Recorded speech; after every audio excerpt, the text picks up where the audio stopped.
Wrong lane. Wrong lane.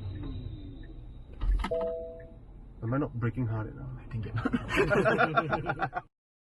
Autophiles! Yeah, in our first electric car. Is it? What an electric car. Wait. We had an electric car. Did we? The City RS. That's EHEV is different. That's an electric car. That one still got petrol motor in front. But okay, fine. It is an electric car. It's just partially connected to the engine. Autophiles in our first battery electric car. Okay. In our first Tesla. Our first Tesla. Right. Model X. X, yes. The rarest one in Malaysia, I think. Yeah. You see plenty of Model S's. We see plenty of Model 3s. Have we seen a lot of trees? I see S has been around for a while. I see trees being listed a lot. Okay. I don't know if I've seen one before, but I've seen them listed a lot. Okay. I've seen S's around. I've never seen an X in Malaysia. I've never seen it also. Yeah. Our friend Kenny from IrisPro Tin organized one for us. I've got it from Car Vision Auto. They're actually located in Bangsar. So they actually have a couple of Teslas with them, not just the Model S. They have the Model 3, the Model S, and now they also have the Model X. Thank you very much to IrisPro, man. And Car Vision. Well, what's your first impression of this car, man? First impression is it's a Tesla. Like, It's you just like feel it. You were nerding out, isn't it, yesterday? Watching videos on what I should say. Trying to find out, because it's built so differently from the ground up. It's not built by a car company, it's built by a tech company. Tech company, yeah. And you know Elon Musk likes to do funny things with his software and all that. So you were trying to find all the quirks about the car. Right. Then we realized you were watching Doug DeMuro. Doug DeMuro cringing the whole time. But he did show like some impressive things like about, actually if you want to start the car, you can just press the brake pedal. Once you get in, you just press the brake button, and that's the start button. There's no start button in here. Oh. The car's already started. So. But can I turn it off with the brake? No. I don't know. You have to press the park and then it just goes. It doesn't close everything. You have to put park, get out of the car, then it off. It just off. Oh, so you walk away from the car? Away, okay. Yeah. And then when you get in, let's say you get in with the door open, you sit inside, you press the brake, the door closes. The door closes it. It's lazy actually. Yeah. My first impression is that you could have Tesla could have gone bonkers with electric cars, right? Because the entire chassis is different, the entire layout is different, weight is all in the right places and whatnot. Of course, you have other challenges, but they went conventional, and they make an electric car that's supposed to look futuristic, look like it came from 1995. Except the gull wings. So that's my first impression, but until I saw the car, because the car is so unconventional, it gives me that feeling that, okay, I'm looking at a car, but something is odd and weird about it. Yeah. And when I get close to it, my goodness, huge rim, right? Yeah. You don't realize it until you stand beside it. Yeah. You don't realize it. You look at the car just passing by. It's like, okay, this is a nice car. And you stand beside it. The wheels is half the height of your. It's reaching half your height of your torso, man. Yeah. It's crazy. So the car has very odd proportion because it's actually very large, but it looks like a much smaller car. It looks more normal than it actually is. Then there's a lot of weirdness to it, like what you initially said, lacking in a bit of design element, like they purposely left it out. So something that a traditional car company would put there, lines where you expect them to be, it's not there. Okay, so let's go for a drive first. Yeah. Oh, are we driving the car now? Are we? Yeah. Oh, okay. Autophiles performance, man. Yeah. Facts, boy. Yeah. Tell me the facts, man.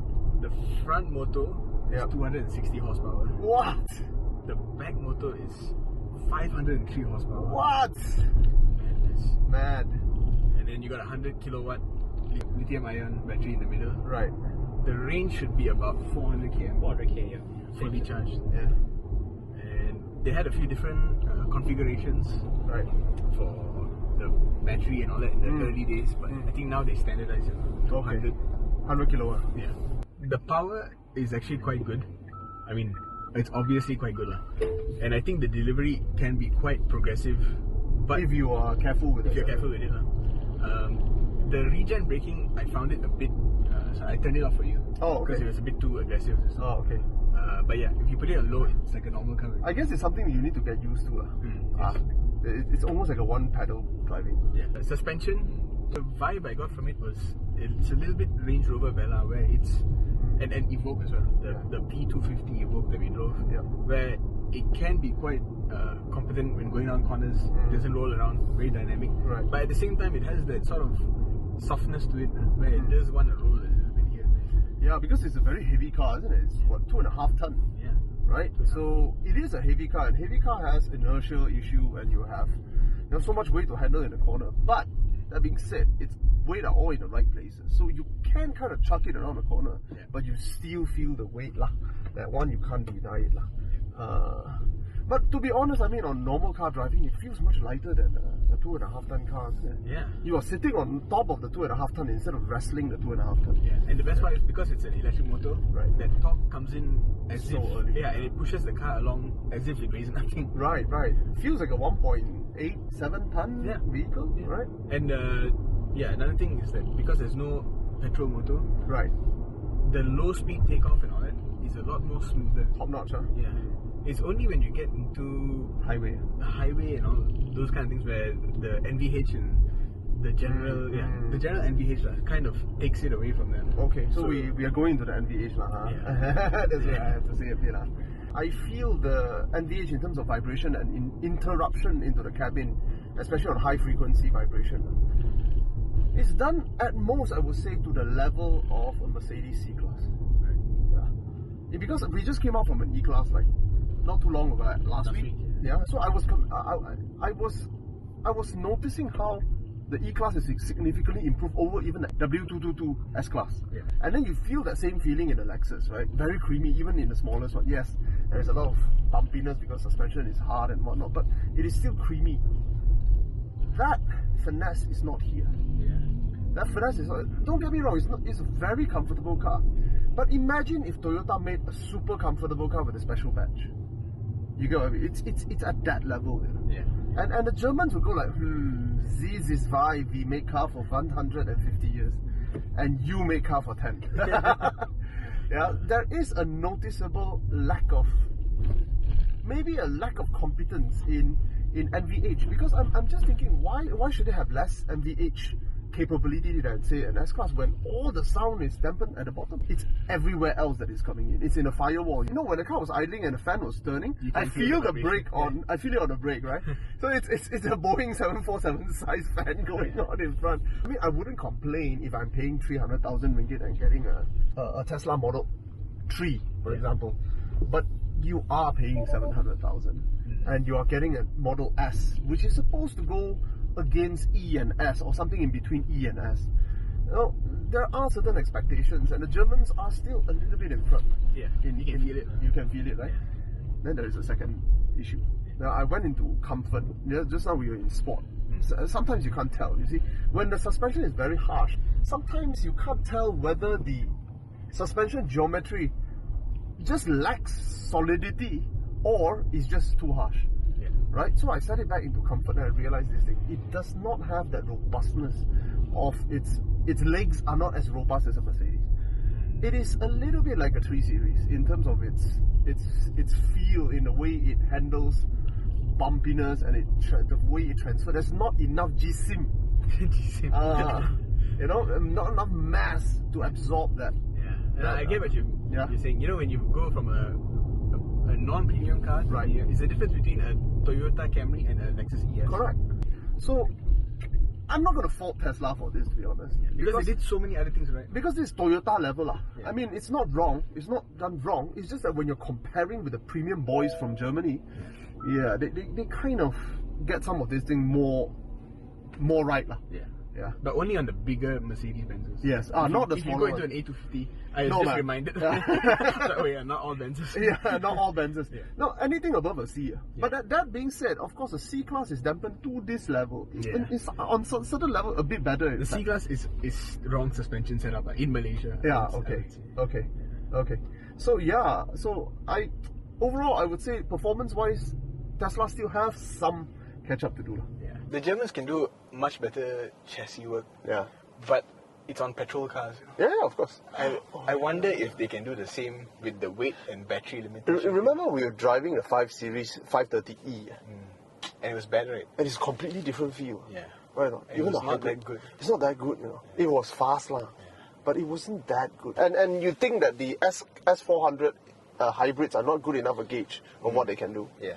I think I want to wait until the EQS comes out to see. I personally think that, suspension geometry and whatnot would not be affected so much.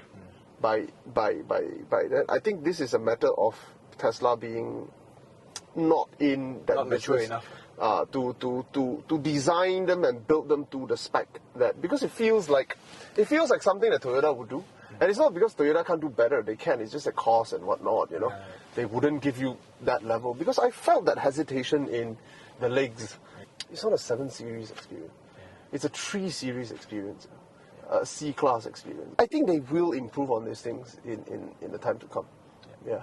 Oh, I think that the speed, the torque and all that is all like you expect. Like, you see the videos where torque comes in. Like, Yeah. okay, Yeah. that's good. That saves the car. Yeah. Because it doesn't perform outstandingly in comfort and MPH. Yeah, it's outstanding in the fact that it's a completely different powertrain. Yeah. But you want to talk about range anxiety? Yeah, because that's That's a real thing. That's a real thing. So range anxiety is still an issue, lah. Huh? Yeah. 400 kilo it's not really 400 kilo here, isn't it? In this kind of scenario where, like, you know, middle of the day you have some extra things to do, Yeah. it can suddenly like just change your If your entire- plans get haywire, then the entire plan get thrown out of whack because you have range limitations. Yeah. And especially in Malaysia where there are not enough DC chargers. Yeah, and also I believe that the cars are significantly less efficient in Malaysia because of the heat. Yeah. You know, the fans are overworking. Yeah. The radiator is on most of the time. Yeah. Whenever the sun. We hear it from the outside, right? Yeah. Performance, what would you give it? It's still hard to say. Lah. Yeah, hard to say. I want to give it. You want to give it a fair 4? mark. I want to give it a 4 lah, Right. because it does the speed and all that. Yeah. very Really well. good, yeah. And everything else is competent. It's not Yeah. like they failed anything. No. It's- There's no failure here, no. Yeah, it's all Yeah. good Yeah. enough. Yeah, Just not best in class. of course. So 4, I think, is a fair mark. You want to give it a 4? I reserve a little bit. I reserve a little bit because of, you know, being a competitor, being basically the jacked up version of the Model S. You are in the headspace of E-Class and S-Class. In fact, you are in between. You are more S-Class price, but you are E-Class size. Let's just benchmark the E. Let's not benchmark the S. Because the S will be very unfair in comparison. But let's benchmark the E. And in terms of mechanicals, the basic, the way the car performs, the chassis, the suspension, the way it handles roughness, NVH, it's more C than E. Let's put it this way. Yeah. So price like an S. Price Compete like an against S? E, Yeah. but benchmark against C. Because you're getting the tech, bro. Yeah. Yeah, you're getting the electric powertrain, man. That's the cost. That's the trade-off. So like everything else is 2 rungs behind premium cars. Yeah.